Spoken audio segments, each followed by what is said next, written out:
দুনিয়ার জমিনে কেউ থাকবে না, শুধুমাত্র কর্মগুলো থেকে যাবে।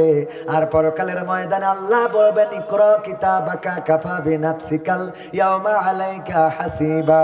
পড়ো তোমার কিতাব, পড়ে তোমার হিসাব তুমি করো, তোমার হিসাব করার জন্য তুমি নিজেই যথেষ্ট। ওগো আমার কলিজার টুকরা যুবকেরা, পায়ে হাত দিয়ে বলি, যৌবনের গরমে মানুষরে মানুষ মনে করো না, এমন আছে না নাই? ক্ষমতার দাপটে তুমি, ক্ষমতার দাপটে তুমি হইলা যে ভাই অন্ধ, সব ক্ষমতা চূর্ণ হবে আখি হইলে বন্ধ তোমার, সব ক্ষমতা চূর্ণ হবে আখি হইলে বন্ধ। গায়ের জোরে আজকে তুমি হয়েছো বেসামাল, এই ক্ষমতা রবে না ভাই তোমার চিরকাল। গায়ের জোরে আজকে তুমি হয়েছো বেসামাল, এই ক্ষমতা রবে না ভাই তোমার চিরকাল। মহাজনে টানলে রশি,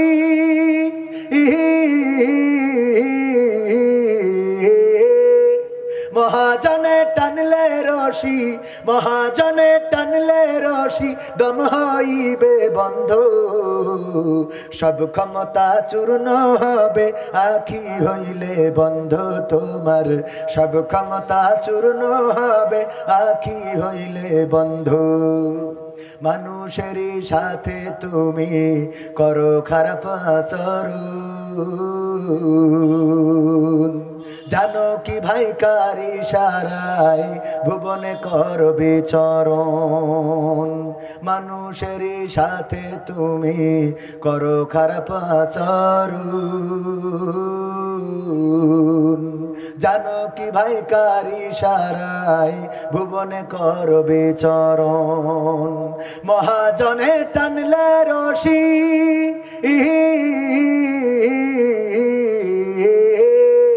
মহাজনে টানলে রশি, মহাজনে টানলে রশি দম হইবে বন্ধ, সব ক্ষমতা চূর্ণ হবে আখি হইলে বন্ধ তোমার, সব ক্ষমতা চূর্ণ হবে আখি হইলে বন্ধ। গায়ের জোরে ক্ষমতার দাপটে তুমি, ক্ষমতার দাপটে তুমি হইলা যে ভাই অন্ধ, সব ক্ষমতা চূর্ণ হবে আখি হইলে বন্ধ তোমার, সব ক্ষমতা চূর্ণ হবে আখি হইলে বন্ধ। ঠিক না বেঠে?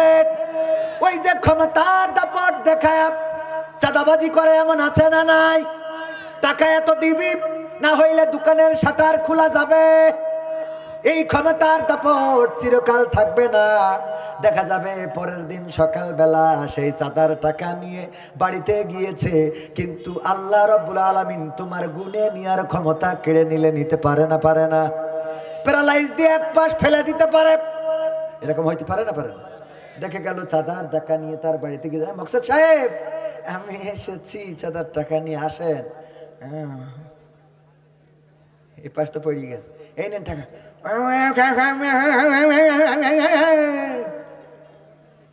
এ হইতে পারে না? পারে না? আল্লাহ যদি একটা সাইডের নেটওয়ার্ক কেড়ে নেয়, এই পাশে ধরেন 4G পায় আর এই পাশে ই পায়, এখন এই 4G নেটওয়ার্ক কেড়ে যদি নেয়, তখন আপনার ওই ইতে আর কাজ হবে? তখন হবে?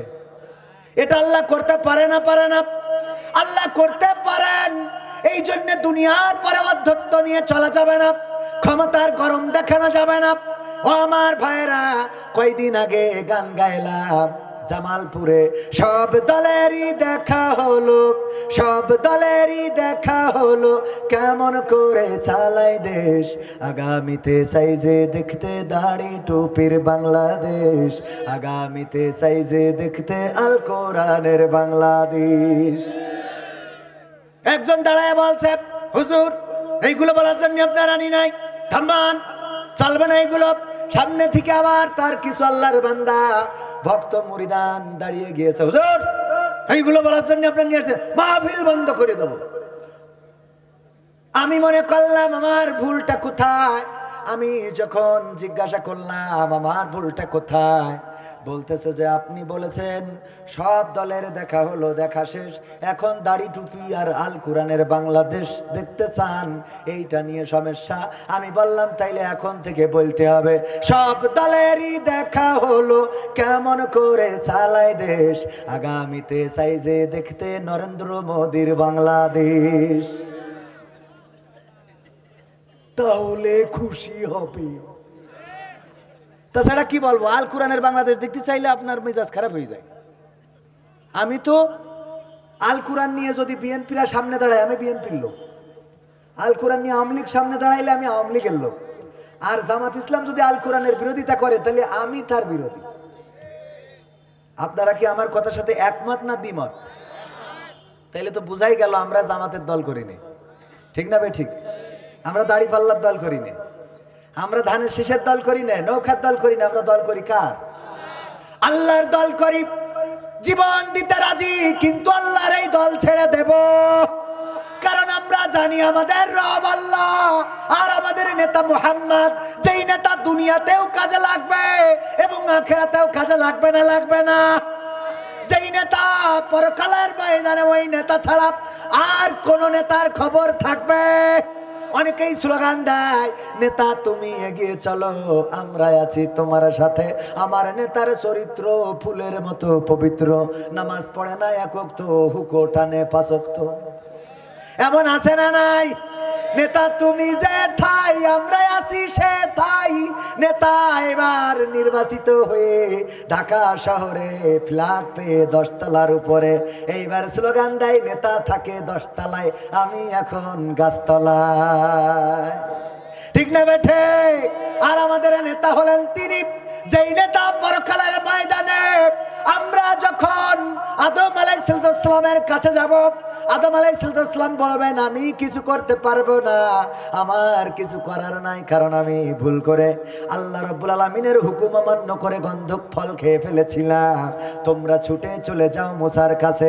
আমরা মুসা আলাইহিস সালামের কাছে যাব, বলবে আমার দ্বারা সম্ভব না, কারণ আমি এক থাপ্পড়ে বনি ইসরাইলদের একজনের মেরে ফেলেছিলাম, আল্লাহ না জানি খুনের দায়ে আমারে দাঁড় করায়। তোমরা বরং চলে যাও ইব্রাহিমের কাছে। আমরা ইব্রাহিম আলাইহিস সালামের কাছে যাব, বলবে আমি ও কাজের মেলার দিন বলেছিলাম আমি অসুস্থ, কিন্তু আসলে আমি শারীরিকভাবে অসুস্থ ছিলাম না, আল্লাহ না জানি আমাকে মিথ্যাবাদীর বিচারের কাঠগড়ায় দাঁড় করিয়ে দেয়। আমার মানসিকভাবে আমি অসুস্থ ছিলাম, কিন্তু শারীরিকভাবে অসুস্থ ছিলাম না, এই জন্য আজকে আল্লাহর কাছে আমার বলার কিছু নাই। তোমরা চলে যাও ঈসার কাছে। আমরা দৌড় দেবো ঈসা আলাইহিস সালামের কাছে। ঈসা আলাইহিস সালাম বলবেন আমার দ্বারা সম্ভব না, কারণ আমার উম্মত যারা ছিল আমি ওদেরকে বলি নাই যে আমি রবের সন্তান, আমি বলি নাই আমি আল্লাহর পুত্র, আমার মা আল্লাহর স্ত্রী, এটা বলি নাই, নাউজুবিল্লাহ। কিন্তু আমার অনুসারীগণ তারা আল্লাহকে বানাইছে আমার পিতা, আমারে বানাইছে সন্তান, আর আমার মা মরিয়ম আলাইহিস সালামকে বানিয়েছে আল্লাহর স্ত্রী। না জানি আল্লাহ রাব্বুল আলামিন আজকে আমার অবস্থা কি করেন, যে তোমার উম্মতেরা কেন আমার ব্যাপারে এমন কথা বলেছে। আমি তোমাদের একটা সন্ধান দিয়ে দিই, তোমরা চলে যাও আখেরি জামানার পয়গম্বর হযরত মুহাম্মদ সাল্লাল্লাহু আলাইহি ওয়াসাল্লামের কাছে। আমরা যখন নবী মুহাম্মদ সাল্লাল্লাহু